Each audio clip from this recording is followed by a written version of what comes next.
용을 그리면서 몸통을 그리고 머리도 그리고 꼬리도 그리면서 눈동자를 그리지 아니하면은 그 용의 그림은 완성된 그림이라고 할 수가 없다는 것입니다.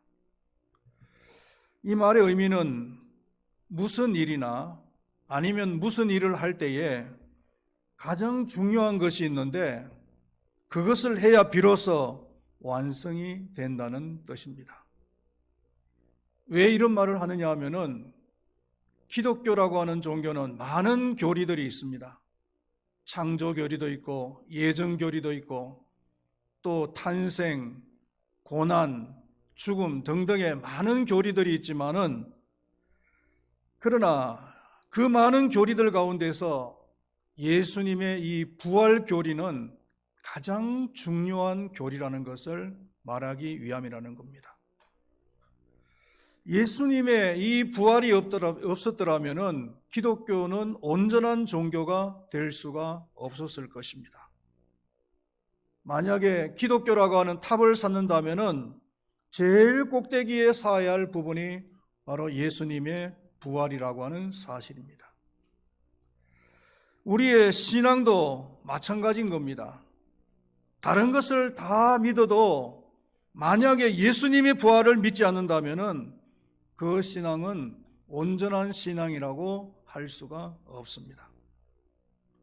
예수님의 부활을 믿는 신앙이 온전한 신앙인 것입니다.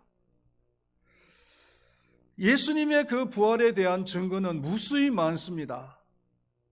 지금까지 부활주일마다 그 증거들을 조금씩 나누어 왔습니다만은요. 오늘은 리 스트로벨이라고 하는 목사님의 간증과 그리고 부활의 증거에 대해서 잠깐 나누어 보기를 원합니다.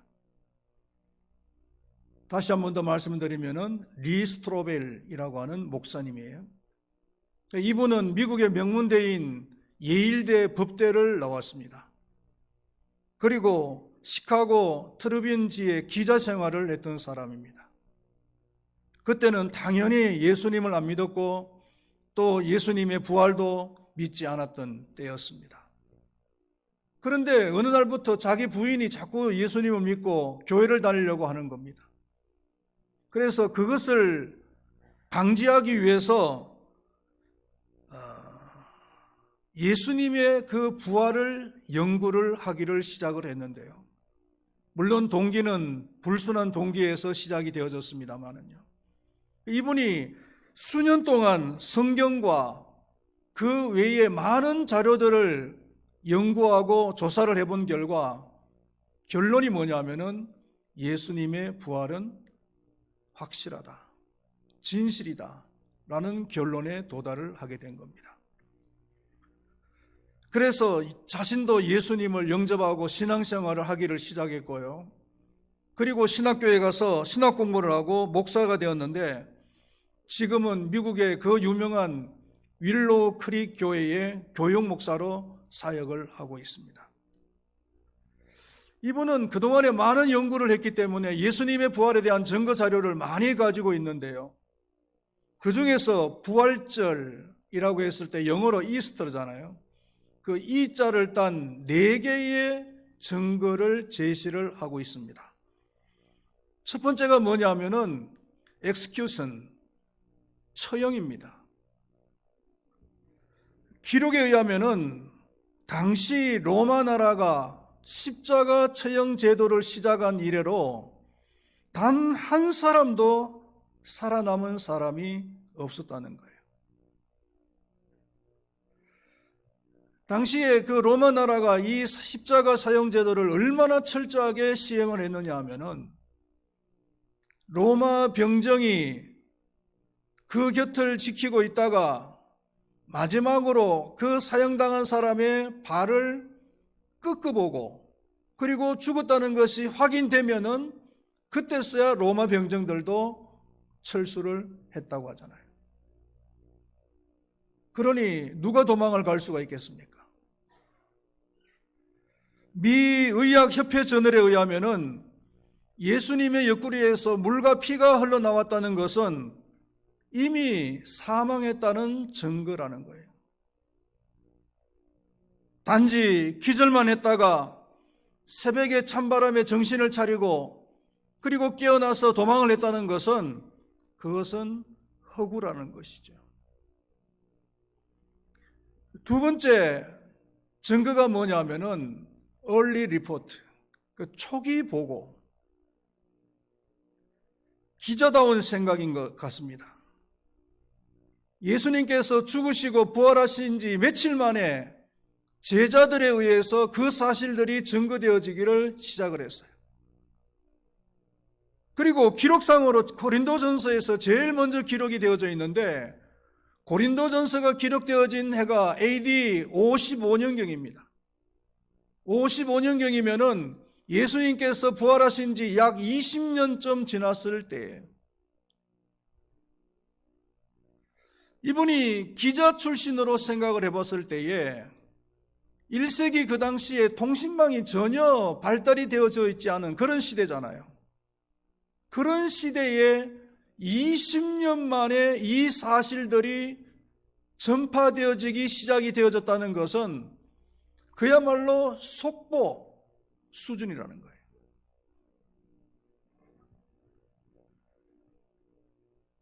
속보는 진실이고 팩트만 전하는 거잖아요. 거짓을 누가 속보로 전합니까? 그렇잖아요. 위대한 알렉산더 대왕의 그 얘기가 전기가요. 알렉산더 대왕이 죽고 난 이후에 한 500년 이후에야 비로소 기록이 나오기를 시작했다는 거죠. 그 500년 동안 이 알렉산더를 위대한 대왕으로 만들기 위해서 온갖 허구된 내용들이 다 첨가되어져서 나왔다는 겁니다. 그러나 우리 예수님께서 죽으셨다가 다시 살아나셨다는 이 사실은 그야말로 며칠 만에 증거되어지기 시작한 속보 수준이기 때문에 거짓이 일리가 없다는 것이죠. 그리고 세 번째가 empty, 텅 빈 무덤이라는 겁니다.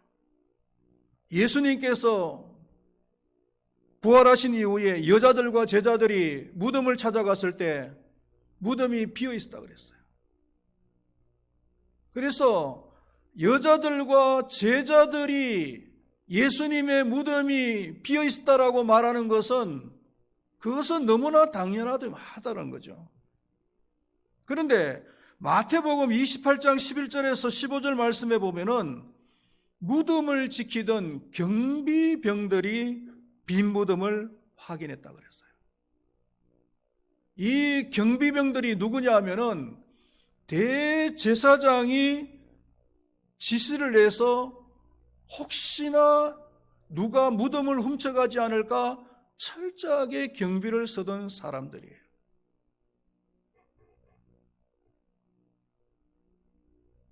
그래서 빈 무덤을 이 사람들이 발견을 하고는 대제사장이 가서 보고를 하죠. 그리고 대책을 강구합니다.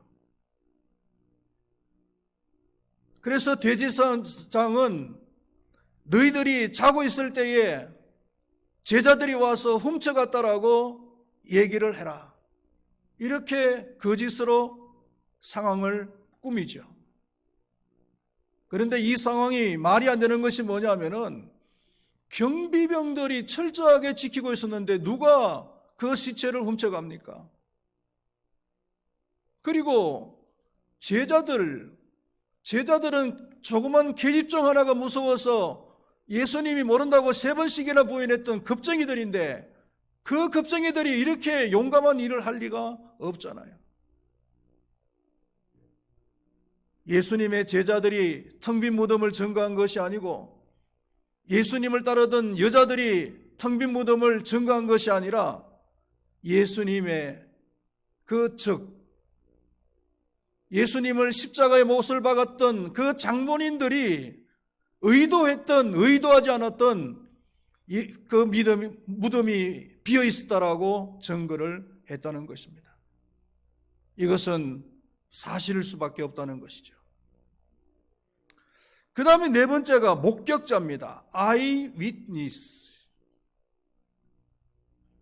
일반적으로 역사적인 사실로 인정을 되어질 때는 증거 자료가 하나만 있어도 역사적인 자료로 인정이 된다는 거예요. 예를 들면은 고대 인류의 종이라고 할 수 있는 크로마뇽인, 네안데르탈인 같은 이런 것들은 증거가 하나밖에 없어요. 크로마뇽인 같은 경우에는 프랑스의 그 동굴 속에 자료를 하나 발견했는 거, 그거 가지고서 고대 인류의 종이라고 그렇게 역사적으로 증명을 해버리는 거예요.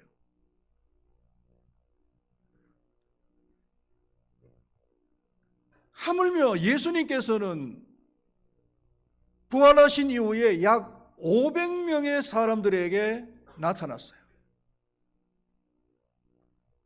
그 500명 중에는 남자도 있었고 여자도 있었습니다. 또 시간상으로는 밤에도 나타나셨고 낮에도 나타나셨습니다. 장소적인 면에서는 실외에서도 나타나셨고 실내에서도 나타나셨어요. 목격자들은 예수님을 그저 멀리서 보기만 한 것이 아니고 예수님과 함께 대화를 나누기도 했고 예수님과 함께 식사를 하기도 했어요.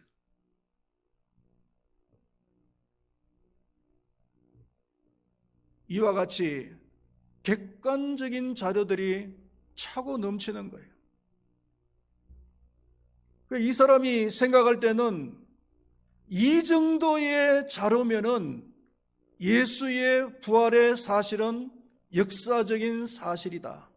역사적인 사실로 인정을 하고도 충분하다. 이렇게 인정을 한 거예요.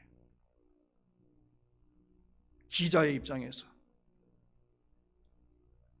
사랑하시는 우리 금발교회 모든 성도님들은 예수님의 부활을 믿는 신앙이 될 수 있기를 축원드리겠습니다.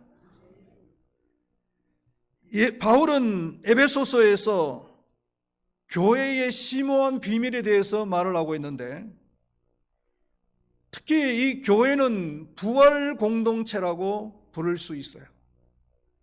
왜냐하면은 예수님께서 부활하신 그리고 성천하신 이후에 예수님의 부활과 성천을 목격한 그 사람들이 만든 공동체가 교회 공동체이기 때문이에요. 또 다른 측면에서는 바울은 교회는 부활하시고 성천하시는 예수님께서 선물로 주신 것이라고 얘기를 하고 있습니다. 8절 말씀을 우리 다시 한번 읽어보겠습니다. 그러므로 이르기를 그가 위로 올라가실 때에 사로잡혔던 자들을 사로잡으시고 사람들에게 선물을 주셨도다 하였도다. 여기서 그는 예수님을 얘기하는 거죠. 시편 68편 18절 말씀을 인용을 한 거예요.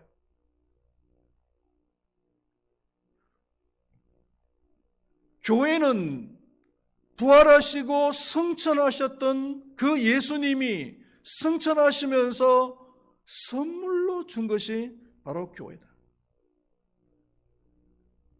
그러므로 교회된 우리 믿는 모든 사람들은 이 교회 생활을 반드시 해야 되고, 그리고 교회 생활을 하되 교회 생활을 잘 해야 됩니다. 그러므로의 신앙이 되어져야 된다는 거예요. 부활의 신앙을 믿는다고 하면서도, 부활의 신앙을 가지고 있다고 하면서도 그럼에도 불구하고가 되면 안 되고 그러나의 신앙이 되면 안 된다는 것이죠. 신앙생활을, 교회 생활을 잘하기 위한 덕목을 말해주고 있는데 1절에서 3절에서 얘기를 해주고 있는데요. 특별히 3절 말씀을 우리 한번 다 같이 읽어보겠습니다. 평안에 매는 줄로 성령의 하나 되게 하신 것을 힘써 지키라. 평안에 매는 줄로 성령의 하나 되게 하신 것을 힘써 지키라고 했습니다. 이것이 부름에 합당한 교회 생활이다. 1절에서 이 얘기를 하고 있죠. 부활신앙을 가진 사람들은 무엇보다도 교회 생활을 잘해야 되는데 교회가 하나 되는데 힘을 써야 된다는 거예요. 이를 위해서 해야 될 덕목이 있어. 교회가 하나 되기 위해서 해야 될 덕목이 있는데 2절 말씀에서 얘기하고 있습니다. 2절 말씀 우리 한번 다 같이 읽어보겠습니다. 모든 겸손과 온유로 하고 오래 참음으로 사랑 가운데서 서로 용납하고. 거기에 보면은 세 가지의 덕목을 얘기를 해주고 있습니다. 하나는 겸손이. 겸손이 뭡니까, 여러분? 겸손이라는 것은 하나님 앞에서 자신이 피조물이라는 것을 인정하는 것을 겸손이라고 해요. 사람이 언제 겸손하지 못하는가?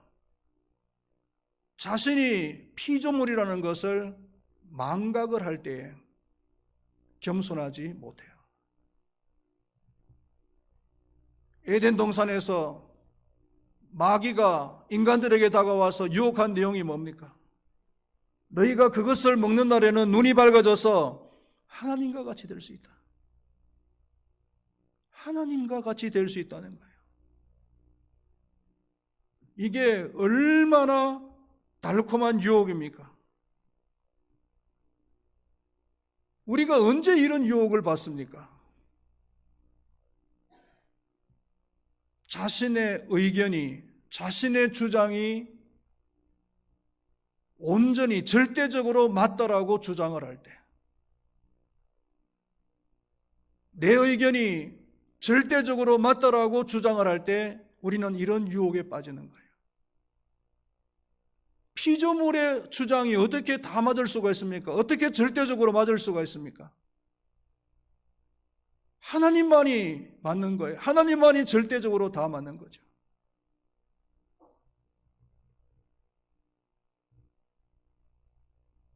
자기 의견만이 절대적으로 옳다라고 주장하는 사람이 교회 공동체에 하나 되는 것을 혼돈스럽게 만드는 것, 깨트리는 겁니다.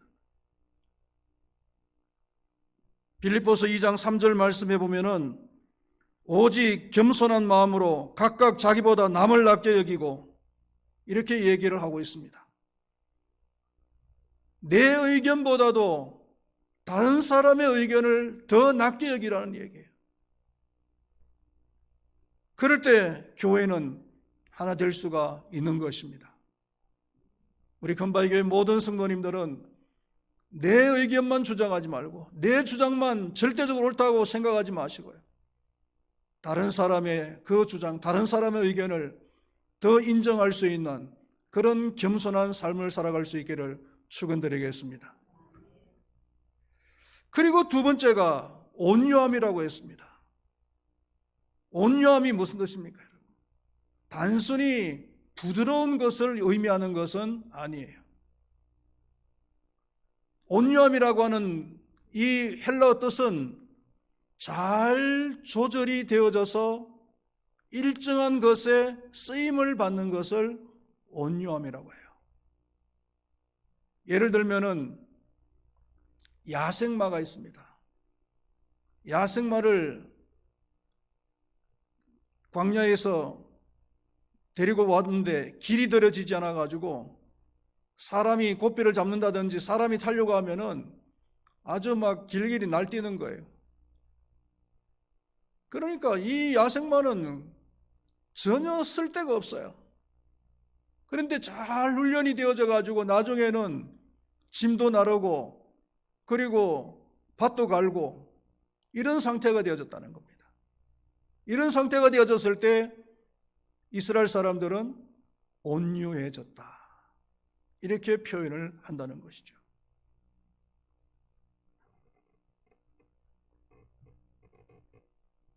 야생마가 자기의 감정을 조절하지 못하고 길길이 날뛸 때는 아무 곳에도 사용을 할 수가 없어요. 자신의 감정을 잘 조절할 수 없는 사람은요, 공동체, 교회 공동체를 위해서 일을 할 수가 없어요. 교회가 하나 되는 일에 쓰임을 받을 수가 없어요. 우리 금바위교회 모든 성도님들은 온유함을 가진 성도님들이 될 수 있기를 축원드리겠습니다. 그리고 세 번째로는 서로 용납해야 된다라고 말씀을 하고 있습니다. 용납한다는 것은 상대방을 용서해 주는 것으로 끝나는 것이 아니라 받아주는 것까지 포함이 되어지는 거예요. 용서하고 받아주는 거예요. 상대방을 변화시키려고 하는 태도가 아닙니다. 그런 자세가 아니에요. 있는 그대로 받아주는 거예요.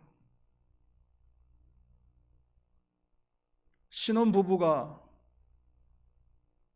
부부싸움을 하는 이유 중에 한 가지가 뭐냐면은 상대방을 자꾸 자기 생각대로, 자기 스타일대로 변화시키려고, 바꾸려고 하니까, 서로 그런 생각을 가지고 있으니까 부부싸움을 자꾸 하게 되는 거예요. 여러분, 분명한 것은 뭐냐면은 사람은요, 쉽게 안 바뀝니다. 목회 경험해보니까, 인생을 살아보니까 사람이 안 바뀌는구나, 쉽게 안 바뀌는구나, 그걸 절실하게 느끼게 돼요. 이 부부가 그것을 인식하고 인정하지 않는 이상은 몇 년을 살아도 계속 부부싸움을 할 수밖에 없어요. 그러나 그것을 알고, 아, 사람이 안 바뀌는구나, 쉽게 안 바뀌는구나 하는 것을 인정을 하고 있는 그대로 용서하고 받아줄 때에 그 부부는 하나 될 수가 있는 거죠. 온전히 하나 될 수가 있는 거죠.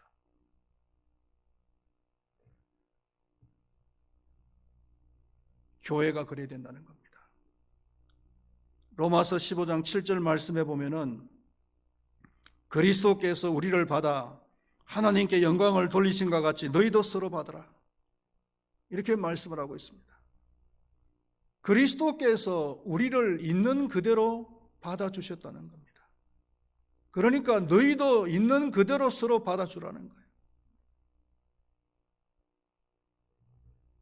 만약에 그리스도께서 우리를 있는 그대로 안 받아주셨으면 어떻게 됐을까요? 우리는 지옥 갈 수밖에 없죠. 네 못된 행실을 다 고치고 와라, 그러면 받아줄게. 그렇게 했으면 사람이 안 바뀌는데, 쉽게 안 바뀌는데 어떻게 우리가 주님 앞에 나아갈 수 있겠어요? 못 고쳐도 있는 그대로 주님께서 그대로 받아주신 거예요. 그래서 우리는 찬송을 부를 때도 이런 찬송을 부르잖아요. 내 모습 이대로 주 받아주소서.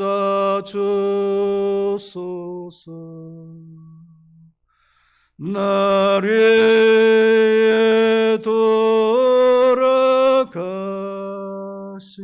주, 날 받아주소서.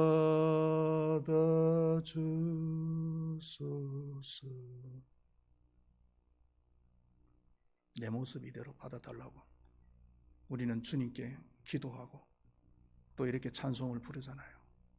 우리도 마찬가지입니다. 서로 있는 모습 그대로 받아줘야 됩니다. 그러기 위해서는 사랑으로 인내하는 것이 필요한 줄로 믿습니다. 말씀을 맺도록 하겠습니다. 교회는 부활 공동체입니다. 그러므로 부활의 신앙을 가진 성도들은 교회 생활을 잘해야 됩니다.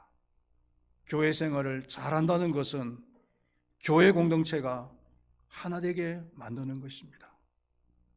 교회 공동체를 하나 되게 만들기 위해서 해야 될 일이 뭡니까? 첫 번째로는 겸손이라고 했습니다. 내 의견만, 내 주장만 옳다라고 생각하지 마시고 다른 사람의 의견, 다른 사람의 주장이 옳다라고, 더 낫다라고 인정을 할 줄 아는 그런 겸손. 그리고 두 번째로는 온유함, 감정을 드러내지 마시고요. 오직 사랑의 감정만 가지시기를 바라겠고, 그리고 세 번째로는 용서하고 받아들일 줄 아는, 있는 그대로 용서하고 받아들일 줄 아는 그런 신앙의 덕목을 가지시기를 바라겠습니다. 그래서 우리 큰바위 교회가 더욱더 그리스도 안에서 하나 되어진 아름다운 부활의 공동체가 될 수 있기를 바라겠습니다. 기도하겠습니다. 하나님 아버지, 부활주의를 맞이했습니다. 우리가 부활신앙을 가지고 있어야 우리의 신앙이 온전한 신앙이 될 수가 있는 줄로 믿습니다. 하나님, 부활신앙을 가진 사람은 그러므로의 신앙을 가진 사람들입니다. 그러므로 우리는 교회 공동체를 하나 되게 만드는 일에 앞장을 서는 그런 사람들이 되어져야 될 줄로 믿습니다. 교회 공동체가 하나 되게 하기 위해서는 겸손해야 됩니다. 온유해야 됩니다. 그리고 서로 용납해야 됩니다. 이 세 가지 덕목을 잘 지켜서 우리 큰바위 교회가 아름다운 부활 공동체를 만들어 나가는데 앞장을 서 나가는 우리 모두가 되게 하여 주시옵소서. 감사합니다. 예수님의 이름으로 기도드리옵나이다. 아멘.